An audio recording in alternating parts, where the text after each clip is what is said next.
আসসালামু আলাইকুম। 1 বছর পর আবার আমি বগ রান্না করছি।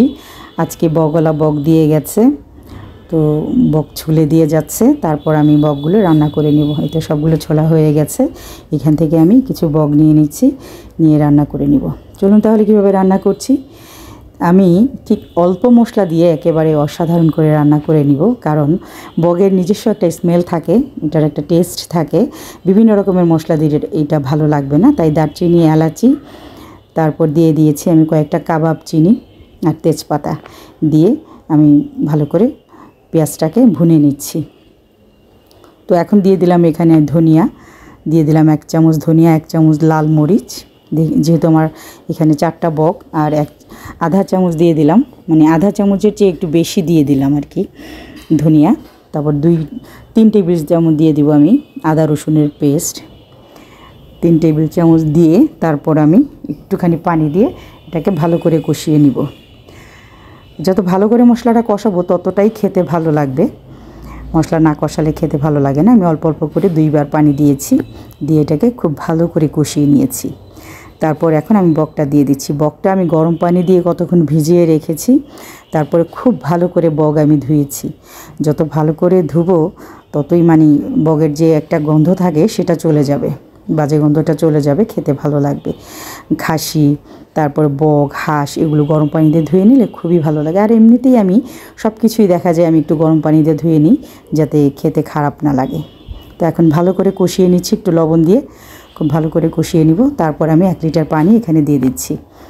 পানি দিয়ে এটাকে আমি ভালো করে রান্না করে নিব। যতক্ষণ না হয়ে যায় ততক্ষণ আমি অপেক্ষা করব। এখন ঢেকে দিলাম।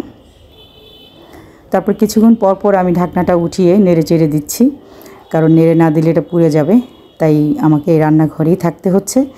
তারপর নেড়ে চেড়ে দিতে হচ্ছে, থাকছি, নেড়ে চেড়ে দিচ্ছি। তো এইভাবেই রান্নাটা করে নিলাম। তো দেখেন এখন প্রায় হয়ে এসেছে, আর অল্প মশলা দিয়েও কালারটা কত ভালো এসেছে, দেখেন কতটা সুন্দর লাগছে। এখন দিয়ে দিলাম 1/2 চামচ গোলমরিচের গুঁড়া, সাদা এবং কালো মেশানো, 2টা একসাথে মেশানো, সেটাই দিয়ে দিলাম। তো দিয়ে আমি আরও কিছুক্ষণ অপেক্ষা করব। তারপর কয়েকটা কাঁচামরিচ দিয়ে দিব। একটু মুখটা ফাটিয়ে দিয়েছি যাতে এটার স্মেলটা ছড়িয়ে যায়, আর একটু ঢেকে রাখলাম। তো দিয়ে এখন নেড়ে চেড়ে দিচ্ছি। আমি 2-3 মিনিট করে করে ঢেকে দিচ্ছি। এখন তেজপাতাগুলো উঠে উঠে ফেলে দিব সবগুলো। তারপর এখানে আমি একটু জিরার গুঁড়ো দিয়ে দিব। জিরা দিয়ে আমি এখন আরেকটু ঢেকে রাখবো কিছুক্ষণ, যাতে জিরার স্মেলটাও মাংসের মধ্যে খুব ভালো করে মিশে যায়। তো ঢেকে রান্নাটা করব আরও 2-3 মিনিট। 2-3 মিনিট পরে আমি চুলার হিটটা বন্ধ করে দিব। তো দেখেন কতটা সুন্দর এবং কতটা টেস্টি মনে হচ্ছে, দেখেই মানে লোভনীয় লাগতেছে। আর বগ আমার খুবই প্রিয়। তো হয়ে গেছে। যদি আপনাদের ভালো লাগে লাইক কমেন্ট করে আমার পাশে থাকবেন। আশা করি আপনাদের ভালো লেগেছে এবং লাগবে এভাবে যদি আপনারা রান্না করেন। তো লাইক কমেন্ট করে আমার পাশে থাকেন, সাবস্ক্রাইব করে দিন আমার চ্যানেলটা। সবাই খুব খুব ভালো থাকেন, নামাজ পড়েন, নামাজ বেহেশতের চাবি। আল্লাহ হাফেজ, আসসালামু আলাইকুম। এই নান হয়ে গেছে আমার সাধারণ বগের মাংস।